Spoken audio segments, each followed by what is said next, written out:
Keeping your vehicle clean is a must. Not only does proper maintenance make your ride look great, but it'll keep it in great shape for the long haul.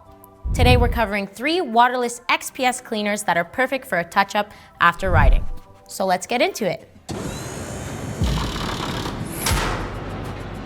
If we could recommend just one product for fast cleanups, it would be this one. Our multi-surface and glass cleaner is a great option for windshields, seats, and plastics. Apply, wipe it off, and you're good to go. Lots of people use it for quick wipe downs between deep cleans. You don't even need water.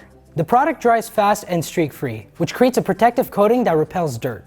So once you clean, your vehicle stays clean for longer, and the high gloss finish looks amazing. And if you're looking for a product to clean matte plastics, here's the XPS Matte Finish Cleaner. It's wax and silicone free, so it'll never leave gloss or shine behind.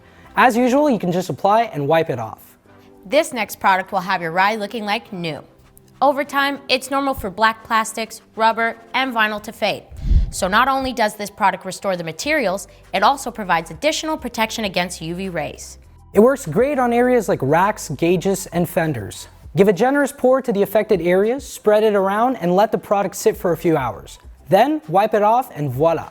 That's everything you need to keep your vehicle clean and well maintained. The safest way to do it is with XPS products, which are super effective and formulated specifically for your Can-Am ride. Stay tuned for more videos, and if you have any tips and tricks on how you clean your Can-Am, let us know in the comments. Ride safe, and we'll see you next time.